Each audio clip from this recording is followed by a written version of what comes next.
আসসালামু আলাইকুম দর্শক, কেমন আছেন সবাই? আশা করছি ভালো আছেন। আজকে আমি দেখাবো কিভাবে ভূমি মন্ত্রণালয়ের ওয়েবসাইটের মাধ্যমে একটি অ্যাকাউন্ট করে আপনারা ই-পর্চা, ভূমি উন্নয়ন কর এবং আহ, নামজারির জন্য অনলাইনে আবেদন করতে পারবেন। তো চলুন আর কথা না বাড়িয়ে শুরু করা যাক।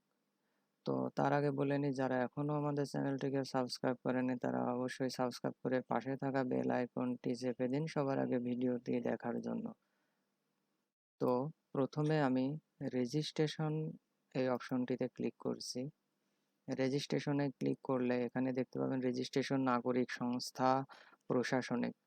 তো আমরা এখানে রেজিস্ট্রেশন এই অপশনটিতে ক্লিক করব। ক্লিক করে নাগরিক সংস্থা এইটায় ক্লিক দিব।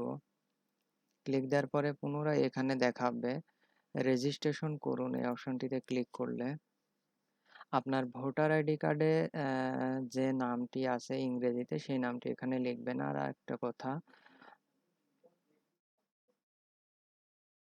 তো এখানে দেখা যাচ্ছে যে সংস্থা লগ ইন অর্থাৎ সংস্থার নিবন্ধন বলতে কোনো প্রতিষ্ঠান, যেমন স্কুল, কলেজ, মাদ্রাসা ইত্যাদি ইত্যাদি প্রতিষ্ঠানের এখান থেকে নিবন্ধন করতে পারবেন সংস্থার মোবাইল অথবা সংস্থার ইমেল অ্যাড্রেস দ্বারা।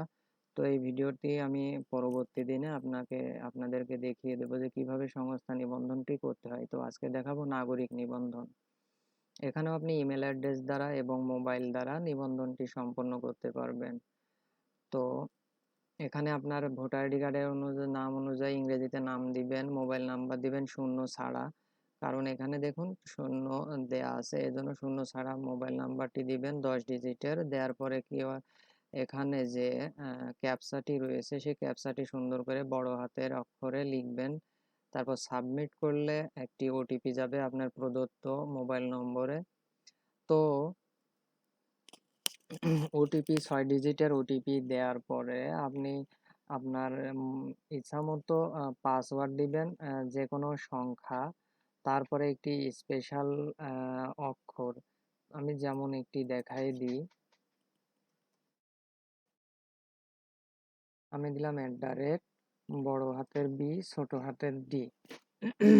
এটার মাধ্যমে আপনারা পাসওয়ার্ড তৈরি করে নিতে পারবেন। তো পাসওয়ার্ড তৈরি করলে তারপরে আপনার ভোটার আইডি কার্ড দ্বারা প্রোফাইল অপশনে গিয়ে ভোটার আইডি কার্ড দ্বারা আপনি নিবন্ধনটি সম্পূর্ণ করতে পারবেন।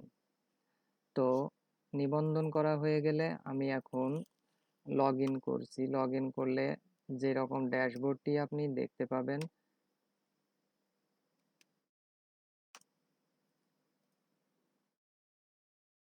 এই যে দর্শক, এখানে আছে মিউটেশন, ভূমি উন্নয়ন কর, ভূমি রেকর্ড ও ম্যাপ, অর্থাৎ এখানে আপনি অনলাইন থেকে খতিয়ানের আবেদন করতে পারবেন। এমনকি আপনার আরএস বা সিএস বা এসএ খতিয়ানে কোনো ভুল ত্রুটি হলে এখানে আবেদন করতে পারবেন সরাসরি এসি ল্যান্ড অথবা ইউনিয়ন ভূমি সহকারী কর্মকর্তার আইডিতে।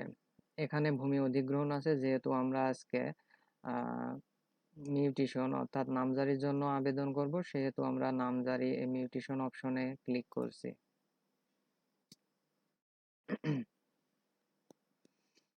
ক্লিক করলে এখানে নতুন আবেদন করুন অপশনটিতে ক্লিক দিবেন। যাদের ইতোমধ্যে 20 টাকার কোর্ট ফি পরিশোধিত হয়েছে তারা ট্র্যাকিং নম্বর এবং মোবাইল নম্বর, কোন মোবাইল নম্বর, যে মোবাইল নাম্বার দ্বারা আপনি নিবন্ধনটি সম্পন্ন করেছেন, এই মোবাইল নম্বর আর ট্র্যাকিং নম্বর দিয়ে যাচাই অপশনে ক্লিক দিলে আপনার অটোমেটিক্যালি আবেদনের একটি ফর্ম ওপেন হয়ে যাবে।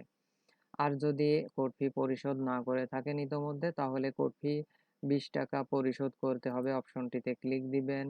এখানে বিভাগ, এখানে জেলা, তো আমি আমার জেলাটি দিয়ে দিচ্ছি।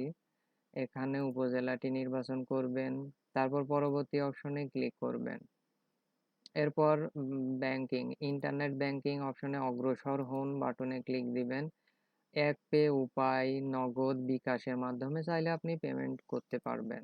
তো যেহেতু আমার পেমেন্ট করা আছে সেহেতু আমি দেখাচ্ছি যে কিভাবে আপনি পরবর্তী স্টেপগুলো অনুসরণ করে নামজারির সম্পূর্ণ আবেদনটি আপনি করতে পারেন।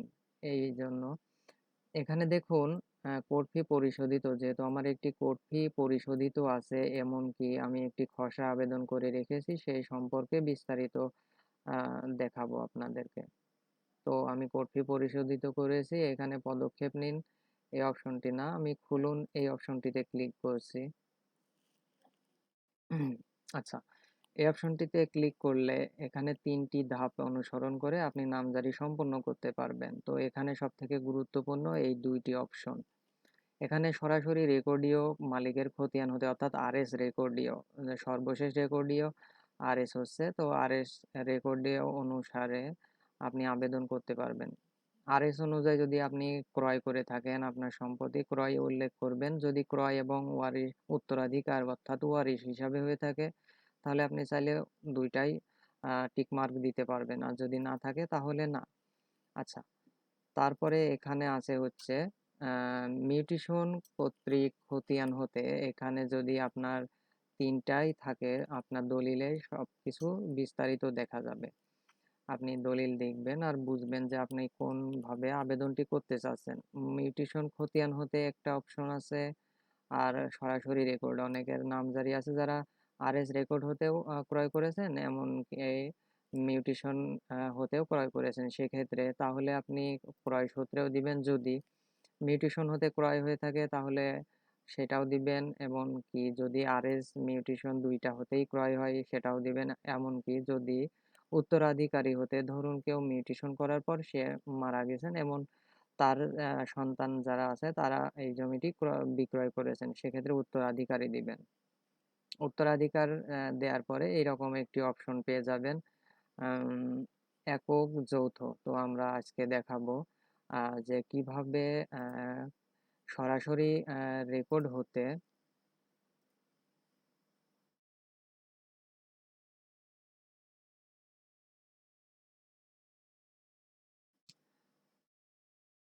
সরাসরি রেকর্ড হতে আপনারা কিভাবে আবেদন করবেন ক্রয় হিসাবে।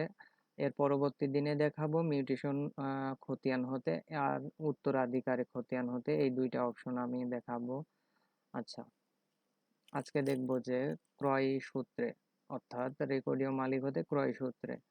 সেক্ষেত্রে আপনি দেখতে পাবেন যে এখানে মালিকের অপশন থাকবে ২টা। আপনি চাইলে আরও গ্রহীতার তথ্য যুক্ত করুন, অপশনটি ক্লিক দিলে এখানে আরও গ্রহীতার তথ্য এরকম দেখাবে।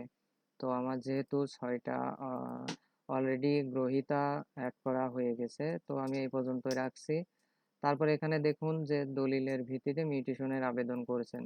আপনার কয়টা দলিল হতে আপনি নামজারির আবেদন করতে চাচ্ছেন সেটা উল্লেখ করবেন। যদি এখানে আপনার ৩টা বা ৪টা দলিল হতে আপনার মিউটেশন হয়ে থাকে, সেক্ষেত্রে আপনি আরও দলিল যুক্ত করতে পারবেন। যদি একটি হয়ে থাকে তাহলে একটি রাখবেন। যেহেতু আমার একটি আছে সেহেতু আমি একটি রাখছি। এখানে দলিলের নম্বর দিবেন, দলিলের তারিখ দিবেন, দলিলের মূল্য দিবেন। দলিলের মূল্য কোথায় পাবেন? প্রথম পৃষ্ঠায়। আর দলিলের তারিখ, দলিল নম্বর প্রথম পৃষ্ঠায় পেয়ে যাবেন। দলিলে মোট পৃষ্ঠা এটি যোগ করবেন, এখানে লিখবেন। আর এখানে জেলাটি উল্লেখ করবেন, সাব রেজিস্ট্রার অফিসের নামটি দিবেন, দলিল সংযুক্ত এই অপশনটি দিবেন। এই অপশনটি দেওয়ার পরে আপনার এই দলিলের সর্বোচ্চ যে লিমিটেশন দেওয়া আছে ১.২৫ MB প্রতি পেজ, অর্থাৎ আপনার সমস্ত দলিল মিলে অর্থাৎ প্রতি পেজের যেন লিমিটটা হয়ে থাকে ১.২৫ MB। তো আমি দলিল স্ক্যান করে এখানে আপলোড করে দিয়েছি।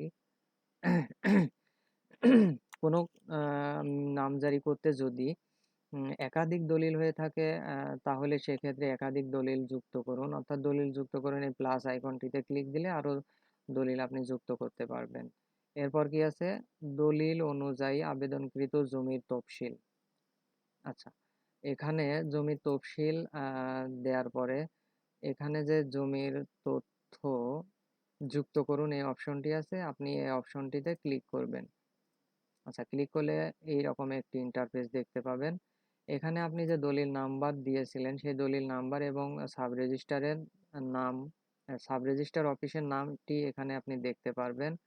আচ্ছা, দেওয়ার পরে এখানে হোল্ডিং যুক্ত করবেন। আপনার সর্বশেষ রেকর্ড আরএস ছিল, সে আরএসটি যুক্ত করবেন এবং খতিয়ান নম্বরটি যুক্ত করে যাচাই অপশনে ক্লিক করলে এখানে আপনার যে হোল্ডিং ইউনিয়ন ভূমি অফিসে যে আপনার হোল্ডিং এবং খতিয়ানের